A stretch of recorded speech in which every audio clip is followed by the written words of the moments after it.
Hello, it's week 4. Well, sorta. I kind of like to say that if you can't tell. And we're halfway through, and we don't have that much left. And so this is just a little bit, a little bit housekeeping stuff, and then we'll talk about your the chapters for this week, which are 22 to 27. And then I'll let you go. There are a few things that came up in tests or in grading of your papers that I want to point out.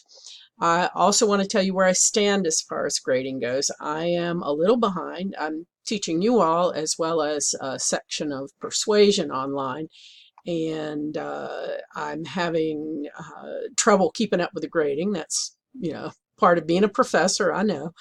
And so I'll just ask you to be patient. Right now, I'm finishing up Persuasion's first papers that they turned in for me on Tuesday, and this is Saturday morning that I'm taping this. And then I will start on your second article analysis. I hope to have that done before Monday. You turn your tests in Sunday at 5. And let me tell you, some of you all do exactly what I say not to do in the syllabus. You don't just send it to me and say, here it is, Dr. Moore. You ask me if I'll accept it, and you give me a good reason. All right. I was pretty put out. Was like, here it is. No. So y'all need to learn to be responsible about that. And if you were in the workplace, you would not just show up after having missed work and say, hi, here I am, and not have contacted and not with a good reason. So please, if you're going to be late, and I've told you that I usually do, and I'll take points off as promised in the syllabus too, but you need to have a good reason for it being late. And I've accepted some reasons that aren't really great reasons, but you do need to realize that you have a responsibility in this also. Anyway, so that's the housekeeping thing. Same thing on Wednesday night with the third article analysis. Some of you all are going to want to do the extra credit. Don't do the extra credit one if you're sitting on an A. The last thing that I have to catch up with are the forum posts. I've been reading them, but I haven't been able to mark them. I use a grid that I mark them on, that you've done all parts of the question as well as responded to 2 people with a substantive answer. And getting my other grading done, I just haven't been able to do that. So please be patient with me. There is a concept that I've mentioned before, and I want you all to learn from this class. When they do research, all right, they don't prove things. They confirm that hunch, which, if you recall, the hunch becomes the hypothesis for their study. And that can be interpretive or objective. It does, a qualitative study as well as a quantitative study.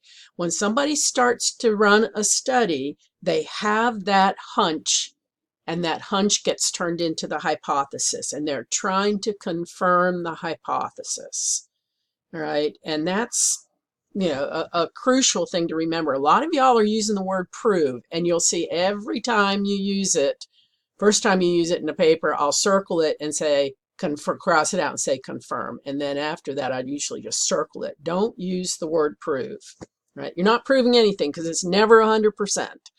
You're confirming what your hunch was, and statistically confirming it. Usually, in the case of interpretive studies like a textual analysis, you would confirm what you thought was in there. So it's a little bit different than having the statistical background on it. So I want you to make sure that when you take a test or answer a forum question, that you answer all parts of the question. Many of you lost points on the first test by not giving the complete answer. Read the whole question. I usually ask for 2 or 3 things in a question, so make sure that you get all parts in there. Looking at my list.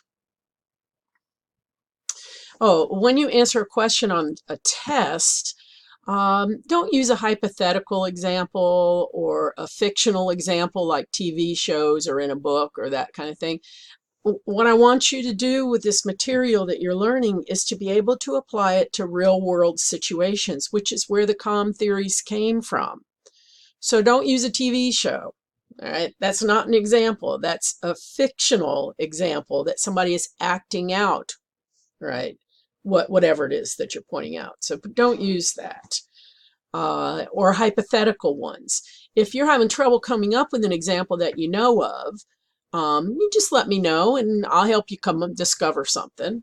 All right. Uh,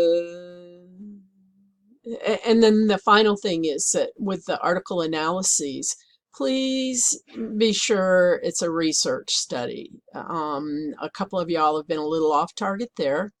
So I want you all to, if you're not positive, run it by me. Say, you can just send me the copy of it or don't send me the link. That's the other thing on your article analyses. My directions are clear. Don't give me the link to where you found it. You found it under your username and password. I can't get to it from the link that you sent, that you attach. And if you put that in the bibliography, that's also moot. Don't do that when you're writing a paper. You found that if you went to our library's website, which also will take you into the whole NC system website, you used your username and password to get there. So don't send me the link. I want the correct bibliographic information, which I clearly say in the assignment sheet. And there are a number of you all that have done that. So please, all right. So if it's not one of the ones that I've provided, I can go look for it. And I go look for it the same way I tell you to look for one. So I need the full thing. I need the authors. I need the title. All right. So, okay. I believe that's housekeeping. Yes. So let's go ahead and look at the chapters. We're just doing 22 to 27 this week. That's one or two less. We move into the public rhetoric area with chapter 22. And that's, all of y'all took public speaking, I'm going to presume. I can't, no, yeah, because you wouldn't be in this class if you didn't have that in 1200 out of the way. So. Sorry, needed to open my book. It sits here next to me while I'm talking to you, and oops, I forgot to open it. And public rhetoric is, what takes us back to our very roots that we come from, the Greeks, the Romans, Aristotle baby, I like to call him. It takes us back to the whole thing. And so we talk about that process of how do people come up with the public speech. They call them the 5 canons of speech, but invention, arrangement, style, delivery, memory. And when I get to the next test and this in some forum questions, I'm going to ask you to be able to pick those things out of some public speeches that you've heard. We're hearing a lot of public speeches lately, and especially in the political realm. So I'll make sure you read that opening section on public rhetoric, because there's a lot of things about the history of where public speaking came from there. And I will ask some questions out of there. Chapter 22 is Aristotelian rhetoric. All right. Aristotle baby. All right. And he's the father of our field, so we all have a great affinity for him. So this is something you should know, that and plus, when you can talk about Aristotle with your friends, then you sound like you're real smart. So learn Aristotle. All right. And Aristotle, rhetoric meant persuasion in those days. In the ancient days, they would stand in the square of a town and give speeches from the square. So that's where rhetoric started from, the analyzing and how do we actually come up with a good public speech and how are we persuasive. And, a couple of y'all are in the persuasion class too, but we also talk about that Aristotle didn't think we should teach persuasion. right? Because it was teaching people how to hoodwink other people, how to manipulate other people. So kind of a fun discussion there. Talk about the different types of speaking, the forensic speaking, which was the courtroom, deliberative speaking, which is political. We're hearing a lot of that lately with presidential and campaigns coming up in the next year and a half. And then ceremonial speaking. And you all have had to do those in your public speaking class if you took public speaking here. You know, ceremonial, Aristotle's name for it was epideictic, which those of you who took public speaking here from some of our professors will have heard that term before. Aristotle also said that this was an offshoot of dialectic speaking, which if you go back to dialectics, where we talk about you have tensions or contrasts with other people, same thing with public speaking, that you would get your idea out there that not everybody agreed with. So dialectics becomes a part of that, because with dialectics, you're looking for a one-on-one discussion. In other words, thinking of the audience as a one-on-one discussion, not a stand up and I'm preaching to you, but I think I'm communicating with the audience as a discussion. So, and that's one of the things about public speaking that all of us should probably learn. Ethos, pathos, and logos, very important. You will see questions about those. That's Aristotle's addition to the study of public speaking, and we still teach that thousands of years later. So it's an important aspect of studying the whole area of public speaking, and good discussions, and it's in the PowerPoint and in the textbook also. But ethos is your personal proof, you know, who you are as a communicator. I always define it as the image or impression that you make as a communicator. Credibility is part of it, but it is not synonymous with credibility. Credibility is just part of ethos. All right, and then logos, which is the logical proof. That's your research that you do to back up what you're saying, those kinds of things. And then pathos is the emotional proof. So learn the 5 canons of rhetoric. You know, how do we come up with an idea, which is invention? How do we arrange it, which is organization? The style, meaning what kind of language are you going to use to communicate it, your delivery, and then memory. We call that the lost canon, because today we don't want people memorizing. People know when you've memorized a speech and are giving it to them. And then the ethical reflection just goes into virtuous people speaking moderately. So I'm not particularly fond of that ethical discussion there. So, and I'm not going to ask a question about the myth of the golden mean, because it's confusing and it's not something we really talk about in public speaking when we're talking about analyzing it from the communication theory part of it. Chapter 23 is about dramatism. This is Kenneth Burke. Those of you that took 1200 from us know that that's part of what's in there. Public speaking would have covered this, but Kenneth Burke is dramatism, and that takes us to narrative. We're going to go to narrative full time in the next chapter, in chapter 24. But Kenneth Burke looked at public speaking as a drama. You have an act, you have an agency, you have a scene, and that's what goes on in the public speech that you present to the audience. So you have to worry about the audience. So, and you'll see they talk about dramatistic pentad, which is where you have all those parts: the act, the scene, the person or the agent, as Burke called it, the means or instruments you use to get your message across, which is the agency, and then the purpose of your speech. Talked about God terms and devil terms, and God terms are terms that people look at as positive. You get a positive response to them. Devil terms are terms that you get a negative response to them, and that will be different for different people. And in fact, I'll ask a forum question where you give us a God term or a devil term for us, so that we, so that you think about, oh, this is a positive term for me. And then the chapter goes into more detail about the 5 parts of the dramatistic pentad, right? More discussion there. Also, Burke also got into the area of language causing the audience to feel guilt. And so guilt becomes a part of that, because people will often respond when they have guilt. Because when they have guilt, they want to redeem themselves. So they call that the guilt redemption cycle.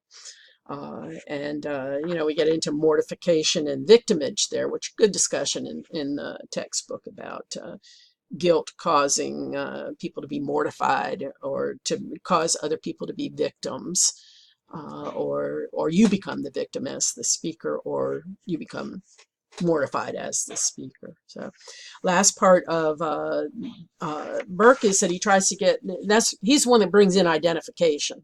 All right, so you get your audience to identify with you, and they can identify with you in many ways.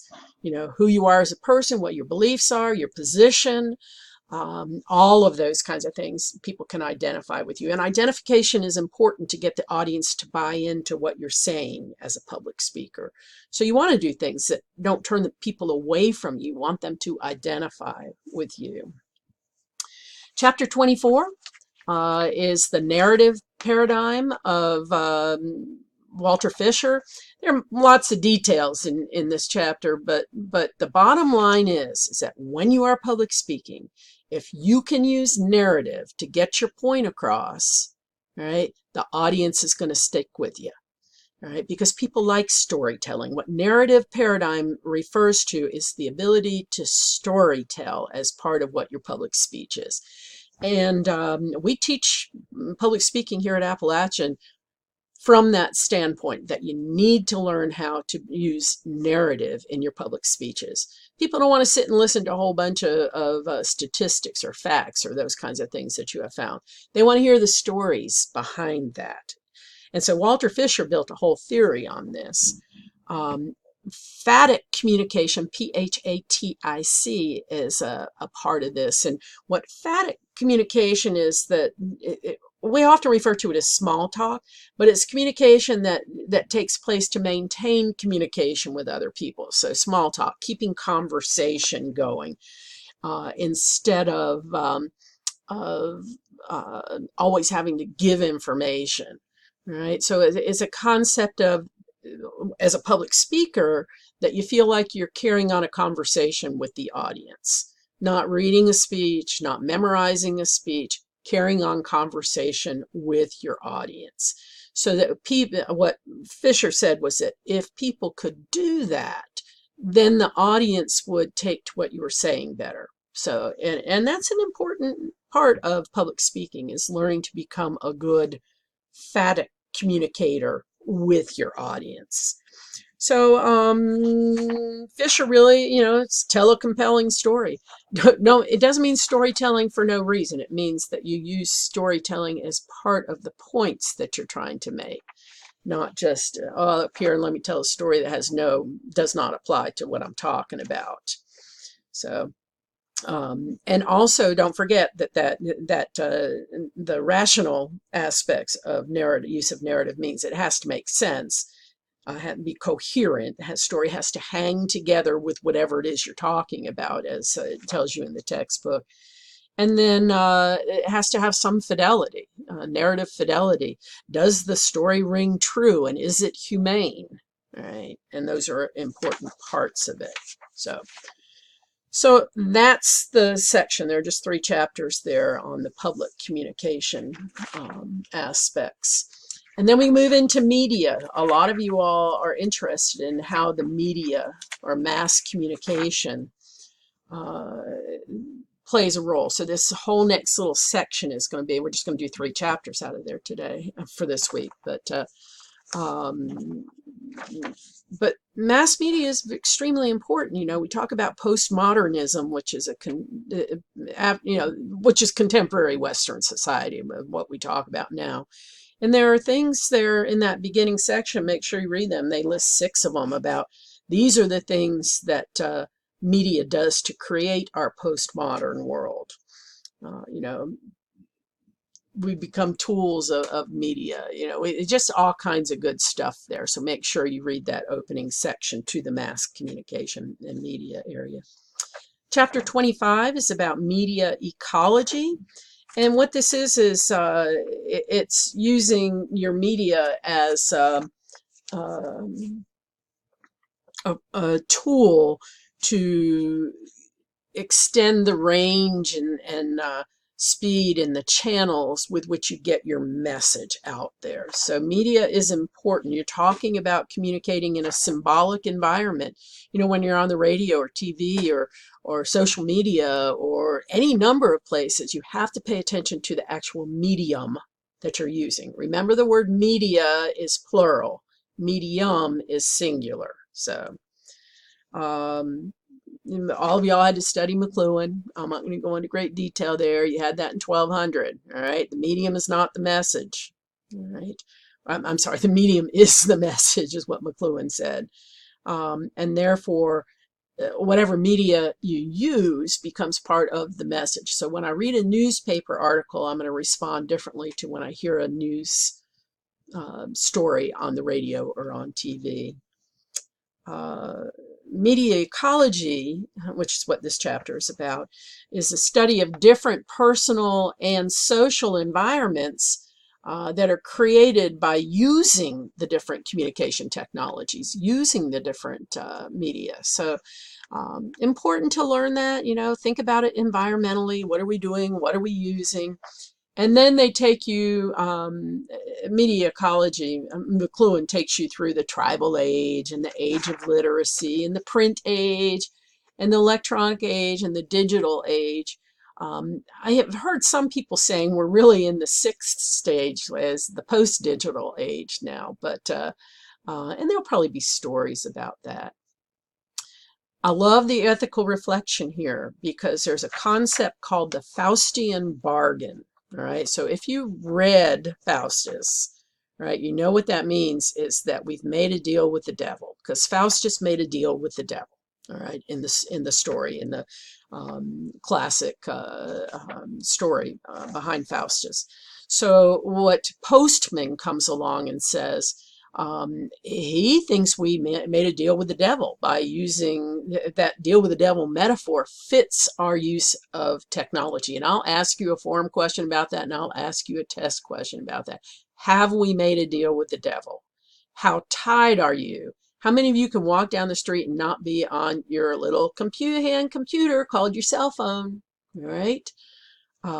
So, you know, keep that in mind. Have we made a deal with the devil?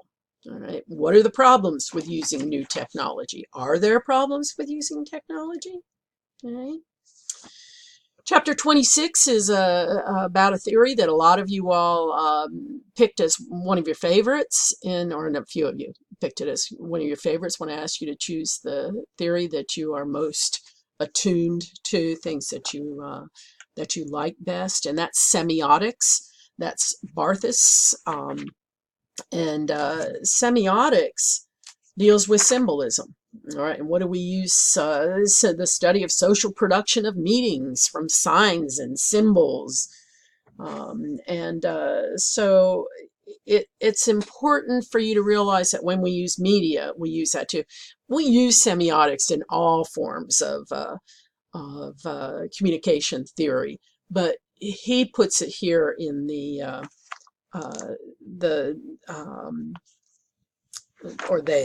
textbook authors. I always say he because M. Griffin is the one who wrote the original, and now he's retired and getting old, so he took on a couple of other authors.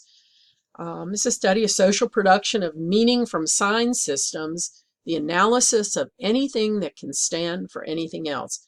And so what Barthes said was that with media and semiotics, we wrestle with that, you know, and we talk about the myth, all right, of what you're seeing on TV or what you're hearing.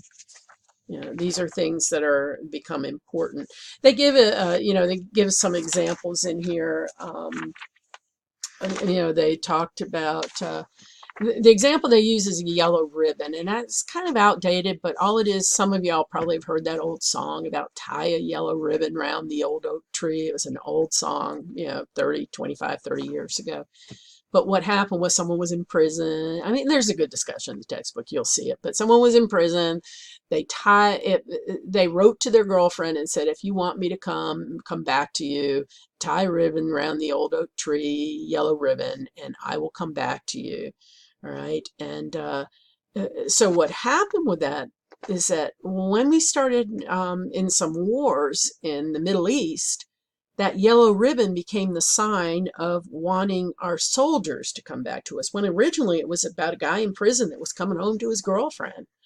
Right? So it's like, okay, so it became this whole thing. Then we get into all the other kinds of ribbons. So, and every ribbon means something else. I had a friend who, my niece-in-law, step-niece-in-law, his husband died of colon cancer, and they're the teal blue ribbon, it might be the blue, and then, well, the blue ribbon, is for autism. All right, so those ribbons became a whole metaphor for many different things, and you had to know the color scheme for what it was. And where that message got out about the ribbons was through media. So we use media a lot, right, to get messages out about from signs and symbols. The whole area back to the language of denotative signs and connotative signs. The ribbon by itself, the denotative meaning of it is that it's a ribbon. All right, the connotative sign changes for what color it is. I mean, I've seen them in camouflage now, and the rainbow flag colors. And so there are all kinds of things. So it has changed meaning. So symbolism is important. So, and that was 26, correct? Yes. Chapter 27 is cultural studies, and that's Stuart Hall's. That's the last chapter. But that just looks at how that theory deals with how media creates our culture. And think about it. Some of y'all have been using the examples from television shows for some of the questions I ask on the test. It's like, ooh, there's cultural studies going on right there. Right? Because when you think of media or watching something on media, that you think that that's the culture, right? That's what the message is that gets sent. We see it a lot. We're seeing it right now with this issue with the send her back, all right? The whole cultural thing, everything that goes into that, including the original tweets and all the comments that have been made. Okay, so it's like, oh, okay, so what we're having going on here is it's creating the culture. All right, and these are issues that we have to pay attention to about media, because media is so strong today. We have to pay attention to that. So what comes into play here in cultural studies is the ideology of what's being communicated, pluralism, understanding democracy, how articulate is the idea of the message that's being sent, and basically picking apart what we see in media and what it means, and good discussion about this, economic determinism, about how we understand economics because of media, hegemony, about paying attention to the haves and the have-nots, and so we understand that. I would add some of the other ones that have come to the forefront in the last few years, about misogyny and just any of the ones that have come up in the political realm. So. Foucault gets studied here about his discourse. Some of you all had to study Foucault in 1200. If you had Dr. Welsh, I know he loves Foucault, so it's like, okay. Anyway, so, and then what comes into play, because we have to pay attention to this, is how corporate society controls mass media. And good discussion in the textbook about that, how much of media is owned by Time Warner or by ABC, or, so there are things that you pay attention to. How much do we see ethnocentrism being communicated, and who's the source of the news, and is it objective? And then we'll get into the whole fake and non-fake news area that some folks fall prey to. Individualism, and of course we're an individualistic society, so that's what we see in media are individualistic things. We don't see collectivistic things. And then democracy. The biggest issue about the cultural studies is you have to pay attention to the audience, who's watching that media, so who becomes a part of that.